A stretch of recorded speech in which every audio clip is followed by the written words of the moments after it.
Hello, I'm Mark, and welcome to my Unreal Engine tutorials on how to build a multi-stage and non-linear questing engine for your Unreal Engine games. So this is going to be a pretty lengthy video series. Questing engines can be pretty involved, and there's lots of moving parts here that I kind of want to show off and show you kind of how I built them. So I'm probably looking at about 8 parts, not including this video. So what I decided to do, I'm going to do a quick introductory video and kind of showing off all the various parts in their final form. And then in the next video, we can then dive into kind of how I built it out and walk you through the steps on how to build out all the data structures, the quests, the quest giver, the quest log, as well as all the UI components that you kind of see that you'll be seeing in this video. So without further ado, let's get started. So at the heart of any questing system is the questing table, right? And this is kind of where we define a quest and how all of our quests are going to work. So as you can see here, this is my questing table. This is my main testing questing table. And I've got 4 tests, 4 basic types of quests that I can support within my engine right now. And the basic questing setup, as you can see here, we have the quest name, quest title, tracker description, as well as a categorization tag. So we can say, is it a main quest, is it a faction quest, side quest, or a miscellaneous quest. The engine also is able to support auto accept and auto complete. These can be very useful, again, for kind of how you can flow from quest to quest, or if you have a single quest. So auto accept means that when we pick up a quest, we don't need to have an acknowledgement to pick up that quest. Where the autocomplete means we don't need to hand the quest in as soon as, and this can be useful for like small little quests where you need to go out, get a legendary weapon, right? The weapon is the reward, and as soon as you pick it up, the quest will complete. So we can set it there. And again, these are configurable for each individual quest. We have the ability to archive quests. This could be useful if you wanted to have non-repeatable quests. You don't need to archive it, so you can just turn this off. So it's go out, do the quest, come back, and then you might get to do the quest again, depending on how you set that up. Otherwise, if it is like a main quest where we want to archive the results, we can then archive it out.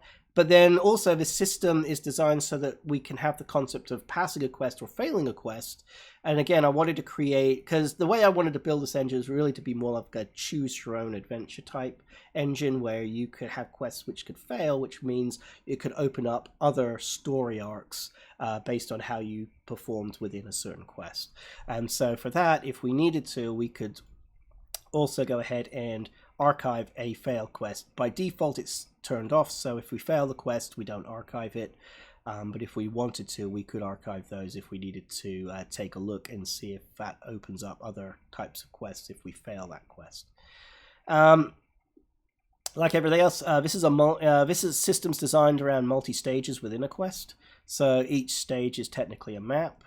I also have quest dependencies too. So again, so here this is just a basic level dependency rule. So we can create rules and you can have as many rules as you need. So this is a way for you to be able to decide whether to hand this quest out to the player or not. This would be done on the quest giver.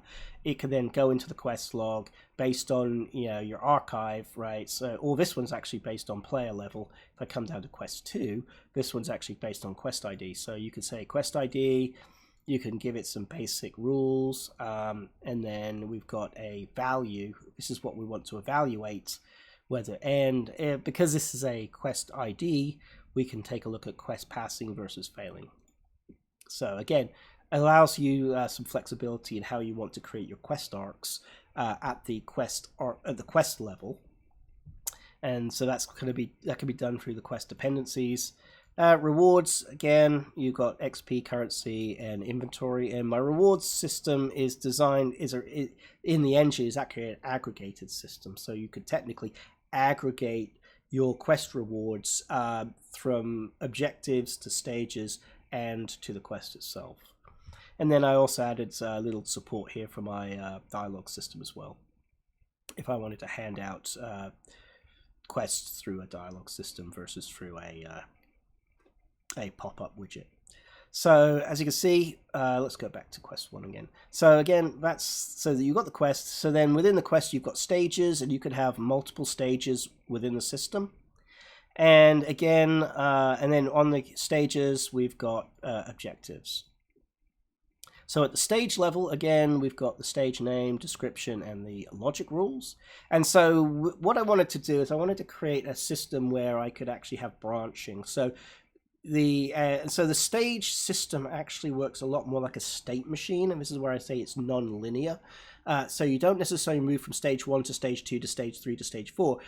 Based on how you net out of a stage, you could move from stage 1 to stage 4, okay, then go up to stage 3, okay, then could go to stage 6 and then come out the system.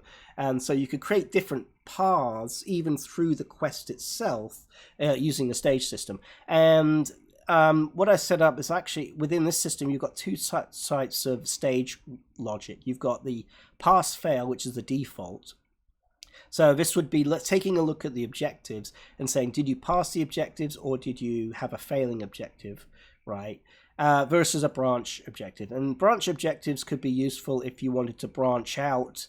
So it could be, you could have a dialogue option with karma, right? Good karma versus bad karma, right? And if you make, based on the decision you made in that dialogue as part of the quest, you could go on a completely different questing arc, yeah, whether you chose the good karma or the bad karma option. Kind of got that idea from SWTOR in how they did it through their flashpoints.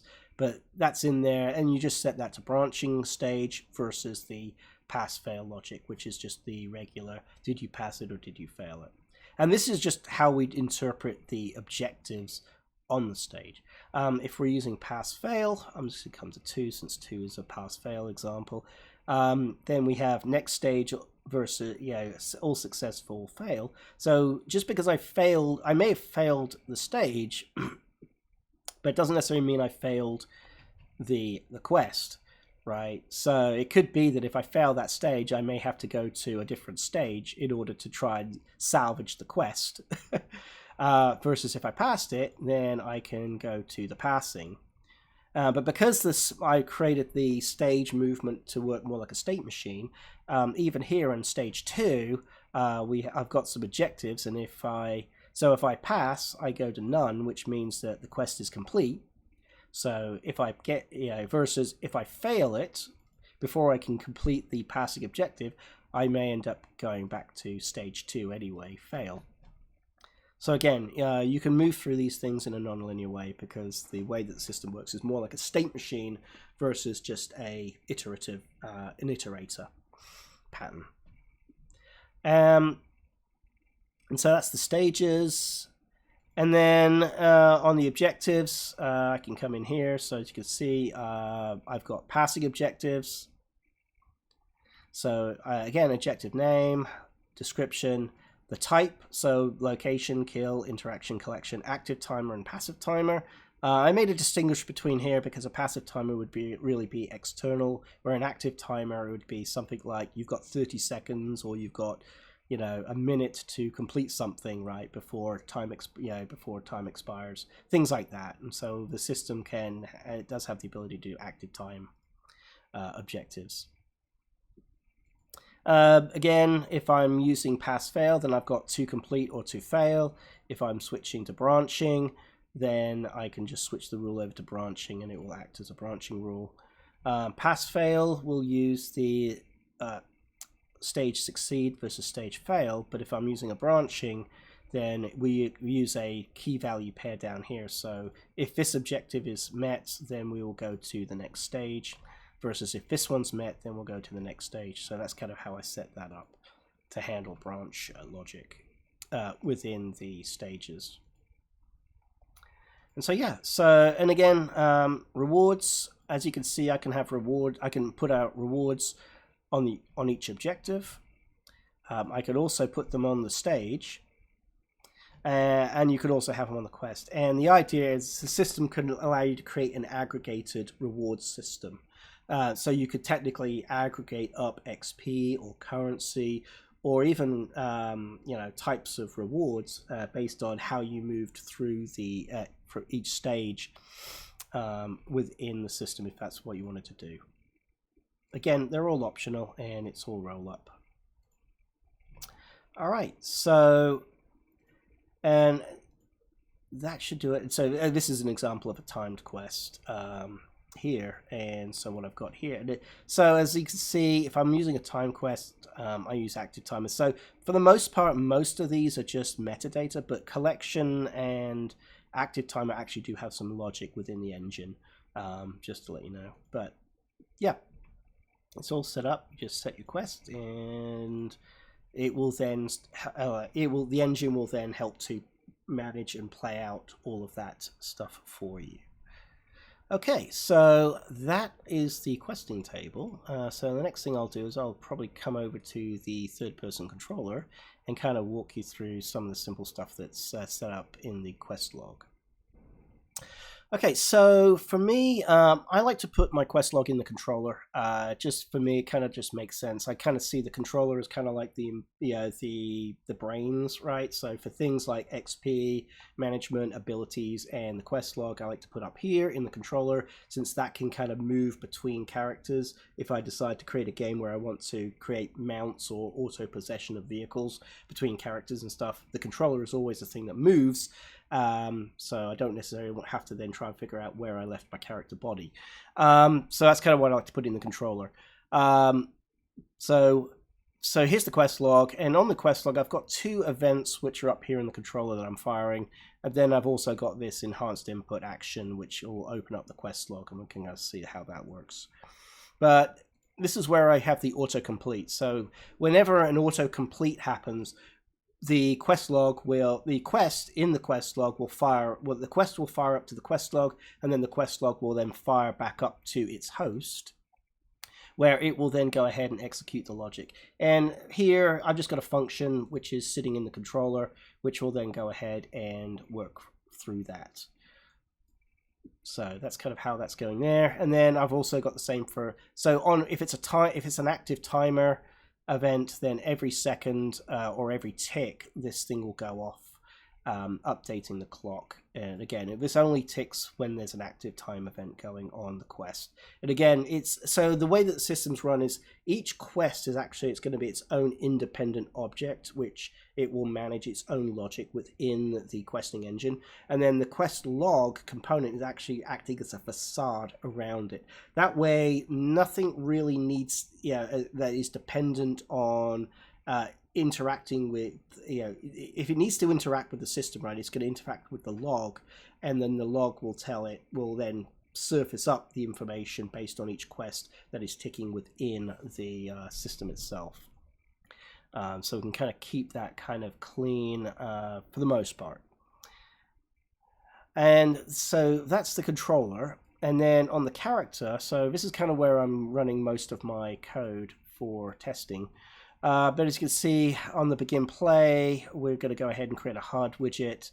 But then we also create some bindings, and these bindings again are going to be on the quest log, which is sitting in the controller. So here I do a quest log off the controller, and this is actually running off an interface, so I can kind of keep things a little clean and keep logic more reusable as well. But yeah, so then we've got the event update. This is for if I get a collection, right, and then I need to let's first check to see if I've already got the items. If I don't have them, then I gotta go out and collect them. Otherwise, I need to come back. But then I've also got another binding here, which is on the quest update progression. So every time the quest moves to a new state, it's going to fire up a message to say, is an objective met, is a stage met, or is the quest met, right? So if the quest passes, it means it's passed, but technically we still need to go and hand it in. But we could also say, hey, you've completed this stage, we're moving to the next stage. And that all gets messaged up so that we can put that into a widget. So we can kind of see those messages going up, and that can be done through here, which is on the quest progression update. And that's we just have a little messaging structure here which goes up for that. And this is just kind of like to set the objectives, so this would go into our inventory. And this is designed to be done on the character, because that's where the inventory system would usually be, is on the character. So this gets done here. and then it gets passed into update quest objective, which will then go in, will then fire something on the controller. Also, my system, this questing engine is save and save system ready. So as you can see here, I've just got some tests to show you how you can set up a simple save system. You could save all of the active as well as the completed quests. It will serialize to a file, and then you can reserialize it, or deserialize it, I should say, back into the questing system, back to the last save state. So that's all there. And then here again, so here I actually have a quest giver component. As you can see, the way that I've set up the quests and the way that the questing system works on being able to create new quests and hands it in, or create new quests, right, is actually done through a table row handle. So if you haven't used any of this is actually a really neat way of being able to create a way to partition out your data, so you're not reliant on having one humongous table. You can actually break things into smaller tables. So because each quest in the quest giver or individual quest here is just a row handle, the way the row handle works is you just create a pointer to the table and then a pointer to the row on the table, and you could then push that together. So this way you don't necessarily have to have all your quests sitting on one table. So you could actually break your quests, your quest system into multiple tables. So you could have one for your main quests. You could have a separate table for faction quests if you have different factions. You could then also have a different table for side quests or side quests in a region. So you can partition. This system's designed so you can partition up everything into smaller, more manageable chunks within your game, so you're not having to work on a massive table. So that's kind of how this is all set up. So we'll be using the row handle a lot in setting this up. Okay, so now that I've given you that brief overview, let's go ahead and check this out in action. So I'm just going to go ahead and move this off screen. So as you can see here, I've got my solution. I'm just going to fire it up real quick. And on my one key, that's my quest giver. So here we are. Here's our first quest, and it's got a little dialogue here. So I'm going to hit accept, and as you can see right now, it's firing off, and it's going into the progression widget, and it's pushing it on and pulling it, and then it goes ahead and removes itself. So what we're going to so the progression widget actually is going to use a queue, and so I've created a message queuing system there, and I can go turn that in since it's a single quest. On the next quest, this is an auto accept, so it's just automatically done that, so I don't have to worry about handing it in or acknowledging the quest. So, but I can go into the log. Quest number 2 is an optional. I can hit the tracker, and this is our Bob, the rescuing Bob while killing Roger, the quest. So there's the quest log. I'm just going to go ahead and move the objectives forward. And so what's happening is that the quest log is pushing onto the queue on one thread, and then I have a timer that fires up to pull them off the queue and put them into the UI, into that list. And then each element in the list will then remove itself from the list after a certain amount of time has expired. So now that we've kind of moved things on, let's see if we can get Bob to safety. I'm going to hit the 3 key. Oops. Somehow Bob died trying to get Bob home, so we failed. So now we're going to go tell Jerry the bad news. So as you can see here, we're in the quest on here, and we're going to give Bob the bad news. So let's give Jerry the bad news. That's done, and I can then hand that in. And once I hand it in, the tracker goes away because all of that stuff's been cleaned up. And then I can give another quest. This is my branching. I'm just going to go kind of show you how this kind of works. So I can do that. And then if I hit the 5, there it is. It's just moving to the next quest. Again, this can run off the tracker.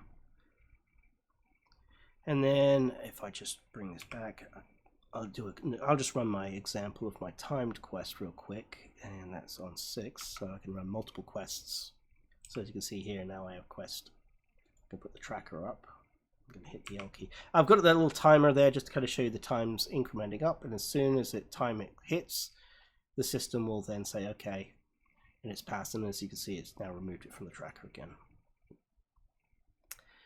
All right, so that's pretty much it for this little overview. So again, in the next video, we'll dive straight into building this out, and so we'll definitely be starting with the data structures, since this is heavily data driven, and I'll show you kind of how I set all that up, and from there I think, and then so part 1 will be data structure, will be the data table. Part 2 I think will be the active quest object itself, as well as the state bag that it uses to manage the quest in, and then from there we'll probably then go to the quest component, quest log, and then from there we'll probably test it all out and then start building some UI components. Then we'll move to the quest giver, and we'll just keep on building on top of the solution. It's just showing you how it all works and all of that good stuff. Alright, so as always, if you like what I'm doing, feel free to like and share my videos, as well as subscribe to my channel. And if you have any questions, feel free to leave them in the comments below. And I will see you again in the next video. Cheers, have a great day.